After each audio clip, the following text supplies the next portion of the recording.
Good morning and welcome. Hi, good morning to you and good morning, Tobago. Good morning. So, again, you are stating that the NTA is ready for this general election. Can you tell us how many candidates have been fielded? Are you still going through that process? Would you be announcing all your candidates soon?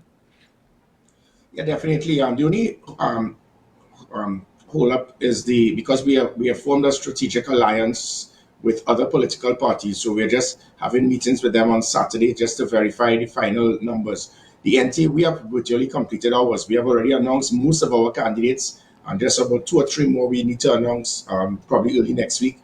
So we'll be going up for seats in Diego Martin West, Diego Martin Central, Port of Spain South, St. Joseph, of which that at seat I would be a candidate for, Tulapuna, Aruka, Lupino, um, Rima, La Hoquita Talparo, Toco Sangre Grande, Chaguanas East, San Fernando West, and Point Fortin. So it is just about 13 or 14.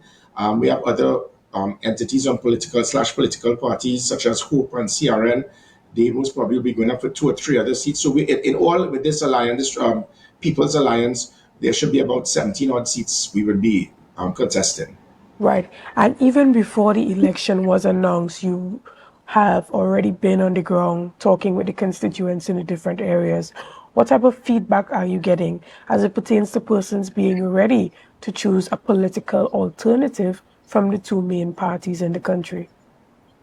Since I got into politics like 2007, every single general election is the mother of all elections. It's always the same thing, it's the mother of all elections. I think the country cannot wait to exhale come April the 29th when we could just get over it, move on, have one prime minister, one government, and get over all of the nonsense that we have seen and heard for the last year or so prior to the run up to this general election. People are frustrated. They are disappointed. There are two major political parties. I think this is the first time there's so much disenchantment on either side. When you hear people trying to say that, what we hear a lot of is which must we select, the lesser of two evils, and that is unfortunate. Um, what we are doing is giving the country for the first time in 18 years a third choice, which the last time they had a legitimate third choice would have been in 2007 with the Congress of the People, of which I was a part of. And that 148,000, those persons who are still around, it's the first time in 18 years they will have a third choice in a general election.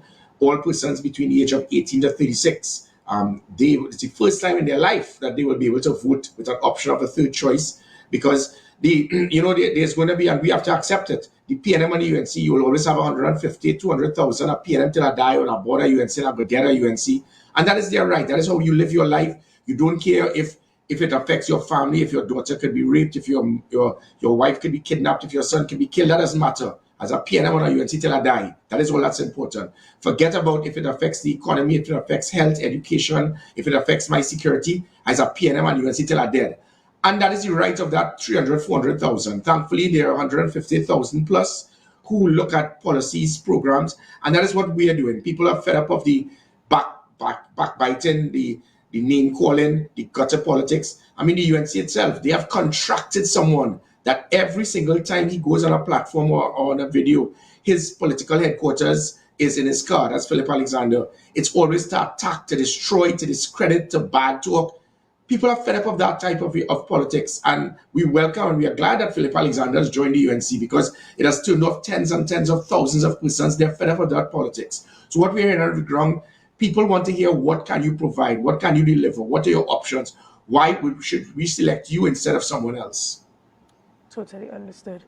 And you, during our last conversation, we were talking about some of the collaborations that you would be doing for this election.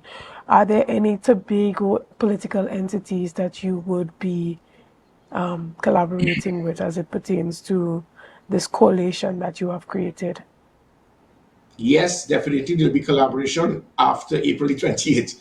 Whoever is the will be winning those two seats for Tobago. It is very unfortunate that the NTA have not established ourselves to the point that we could have gone into Tobago. It is mind-boggling that the UNC, for example, calls themselves a national political party, but they say they stay out of Tobago to let Tobagonians decide who Tobago should vote for. So is Tobago part of Trinidad and Tobago? The comment by that lady shows her ignorance in understanding national unity. But the reason she does that is in the hope that if it is that another party could win those seats away from the PNM, then I could join with them. And all that she has done is probably diminish the possibility of Fali Augustine actually winning any of those seats, because you basically said, I do not want to go to Tobago to split the votes, which is two words used by the UNC that they alone understand in the vocabulary of the UNC. So by doing that, you do not understand the importance of Tobago. The NTA would love to have been part of getting into the election in Tobago, but because it being a virtually new party, it would take time. I think the only time the UNC understood the importance of national unity was when Basdio Pandey was political leader, and he actually took part in the election. So we understand the significance and the importance of Tobago. We are not there because we don't want to split the votes for PNM to win, foolishly stated by the UNC. What is that we did not have the capability and readiness to take part in the election in Tobago. I think Tobago will have a very big part to play in the decision-making process, just like the NTA, because even though you have two established parties, if, for example, in PNM, they lose one or two of those seats in Tobago, and say, for example, I win St. Joseph, we can become now the persons that can be the individuals to decide the government, and we definitely would be part of the next government. Totally understood. Now, how are you doing? We know that your family is going through a rough period right now, with your wife and, everything that's happening there. How are you able to balance being that core support system for her during this time while also trying to manage this political party and this election that's happening in some near weeks? Well, when I was commissioner of police, I was working 20 hours a day trying to keep the country safe and secure.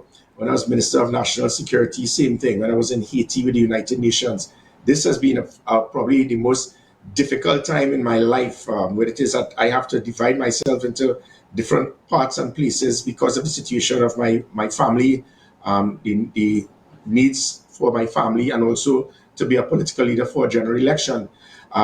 Thankfully, my wife she's really a commando. As much as she went through brain surgery, took out a tumor, and she is still alive, up and kicking, ready to rock and roll. As much as we are trying to lock her down for her to have bed rest, because she was virtually the catalyst for the NT in the local government election. She was campaign manager, she was CEO, organizer, general manager. She ran the ship, and that is what played a very big part to the NTA acquiring 16,000 votes and going into the 31 hardest PNM seats and cutting the PNM's lead in those seats that in the end UNC never won, from 35 to almost 92%. And that showed the importance, because it showed what the NTA stood for. And thankfully, Nicole was there to guide us there. We have to focus as well of her health and well-being, whilst at the same time I'm trying my best to deal with the election. I wish to thank Trinidad and Tobago, regardless of political affiliation, the number of messages that came to us from persons, even from other political parties. I mean, I've still been receiving messages from the previous, previous Prime Minister, the present Prime Minister, about 17 other cabinet ministers sending their well wishes, which augurs well for Trinidad and Tobago. It shows that we may not be friends, but we are not enemies. Unfortunately, Nicole was a senator in another political party in our government, and up to now, that person who was Prime Minister never had the courtesy, the humanity to even send a message. But it says a lot about the individual. And the rest of the UNC have done it likewise. But that's right. If that is their style, that if you don't have a party card similar to them, if Nicole had a different surname or she lived in a different part of Trinidad, Kamala would have contacted her. But that is the UNC style. My job is to focus on the NTA and my family. Totally understood. And we here at Tobago Updates, we send our well wishes to Nicole and to your family. And she had an interview here, I think it was a couple months ago, with my colleague. And so we hope to have her back soon when she's up and kicking again, and that she can contribute to the success of that campaign. Now, we've seen a quick turn of events as we have transitioned from one prime minister to another. On Tuesday, we saw the swearing in of Stuart Young as the new prime minister, and a number of other cabinet ministers with a shift. We saw that Camille Robinson Regis is now the Attorney General of Trinidad and Tobago. Do you have any views or comments on this? Yeah, well, I personally believe that we have three major political leaders and people exist elect who you think will be best suited to assist in guiding the country for the next 5 years between Prime Minister Stuart Young, Kamala Prasad-Bisesa, and Gary Griffith. You need to make the decision. What Stuart Young has done, and as much as I wish him well, and same with Kamala Prasad-Bisesa, I have the world of respect for both individuals and their political parties. I am not going to go down the gutter to cast any negative aspersions on individuals, which is what some parties are doing. I believe that most of the the politicians and the candidates on both sides have some degree of capability to assist in the development of Trinidad and Tobago. It's just that I am trying to show that we have the best. We have the best people, the personalities, the programs, the policies, and the political will. What the PNM have done in their cabinet reshuffle has not been a reshuffle to assist in the development of Trinidad and Tobago. It has been a reshuffle. It was a politically arranged reshuffle for the political campaign rather than for good governance. And it is expected. The focus of the PNM right now will not be about developing Trinidad and Tobago. There's very little that persons can do in the next month if it is that you get a new portfolio. So what Stuart Young has done is to remove the fact. I think he looked at all of the negatives of the PNM. Keith Rowley was one, possibly in the eyes of the public. He removed himself. Reginald Moore was seen as probably the most incompetent Attorney General ever. He was removed. Fitzgerald Hines, undoubtedly the most incompetent politician in the history of Trinidad and Tobago. He was removed. Colin Imbert showed that he missed Form 3 and Form 4 basic accountants in school, but yet he was Minister of Finance. So removing Moore, Imbert, and Hines from critical positions and putting other persons there, that is more of a strategic arrangement to assist in the political campaign than putting persons in cabinet horses for courses for good governance. Camille Robinson-Regis, for example, may definitely not be seen as the best person to be an Attorney General, but because of her style and her charisma on a political platform, holding that post as an Attorney General on a political platform is going to be very powerful to assist the PNM in the campaign. So it was really a campaign-selected cabinet reshuffle rather than one done towards ensuring good governance. Excellent.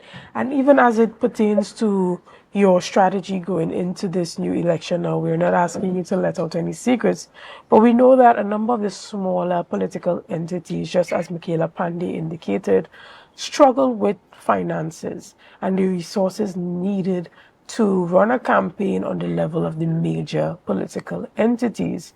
And there have been calls to create policies that balance the scale.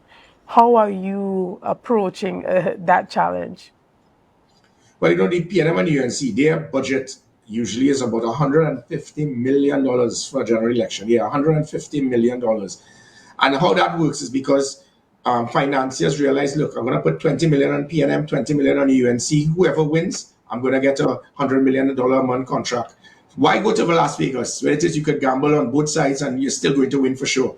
And then half of that probably stays in the coffers or the back pockets of the politicians. The other half goes towards massive advertisement, bringing in all type of different entertainers, massive crowds, paying people $200 to attend political meetings and then give them a jersey and a roti and doubles. That is the concept of our banana republic politics in Trinidad and Tobago. I don't think it works. I think, thankfully, because of social media, we have about 4 pages alone that as soon as we press send, it gets out to over 400,000 persons. So we are getting our message across. And what we are focusing on is not as I said, the 300, 400,000 PNM or UNC till they die, but that 150,000 plus of those individuals who are looking at plans, policies, and saying, listen, who may be best suited to provide me with my needs and the services for the next 5 years. It is without question, it can't be debated that the NT has the best option, you're the best option to make you safer. But the NT is much more than just national security. Whereas we have individuals, apart from myself, Commander Norman Dindial, a senior person from the Coast Guard, Captain Mark Jardine, a very senior person previously from the Air Guard, Paul Nahus, probably one of the best firearm experts in the country, Major Dirk Barnes, retired. Who we have, when you look at other political parties, what you're going to get, for example, the UNC roughly, you get that, you're going to get Kamala's chair of the National Security Council, if you're lucky if she turns up. You're going to get Philip Alexander as your Minister of National Security. Rishmi Ramnarayan might probably come back as the Director of the SSA. Johnny Abraham will come in his Panama hat as the Commissioner of Police. And Wayne Sturge, who has been instrumental as an excellent attorney to ensure that when I was commissioner and we will arrest and charge persons, he will be able to get them released immediately and back out onto the streets. You need to decide if that is what you want when you go for it, brother. But we are much more than that. The same way we have transformed national security, we have shown that we have the capability to transform health, education, the economy, tourism, sport, culture, youth affairs, through principles of leadership, accountability, good management, and measurement of performance. The same way I was able to transform the police service within a year, we can transform every arm of the public sector through those 4 principles.